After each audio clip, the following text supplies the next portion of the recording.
Zustand, a weird combination of pig and bear, but a great and minimal state management for React. Its first major release was in 2019, and anything before that remains a mystery to AI agents. Due to its easy-to-use approach and minimal setup, while being scalable, it became popular as a lightweight alternative to Redux. Native async support, direct state mutation without actions, or in simpler words, no reducers or actions needed, and support for next.js are just some of its key features. Zustand has a variety of middleware such as Persist and Immer. If you came from Redux and you want to get back to your past like an insecure person, they have a Redux middleware to update the store with actions and reducers just like Redux. Zustand is great for small to medium projects, but there is nothing to stop us using it in a higher scale application because of its simplicity and performance-friendly nature. To give you a basic idea about Zustand, let's create a scientifically complicated application called Counter App.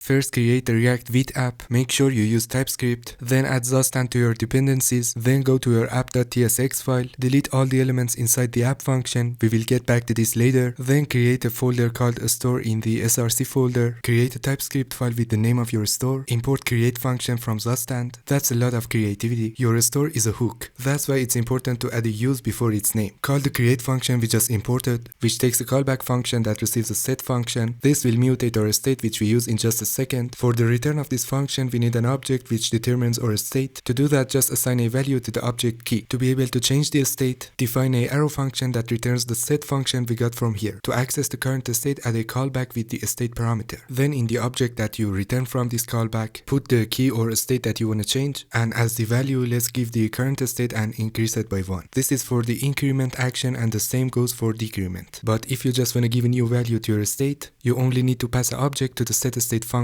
Oh, what's setState? Oh, I'm so stupid. And final steps would be exporting and more importantly defining our types. To use it in our component, destructure the values from the Zustand hook, although you could have defined the store inside the component itself at the first place, but this is a more efficient approach in terms of separation of concerns. Now use the count value inside the div element, and for increment and decrement, we assign each one to a onClick event handler. For the sake of time, I added some design in the back, and here's the actual result. You can see a live demo and a GitHub repository in the description below. Now, thanks to Zustand, this store can be used in any other component without the need of provider or context. However, you can use the context API with Zustand if you're trying to give yourself a hard time. I would tell a joke about Zustand, but you wouldn't understand it. Sometimes I get this false feeling that my jokes aren't as funny as I think, but it's all about this positive vibe that I get from these comments that really keeps me going. Anyways, thank you for watching and have a good day.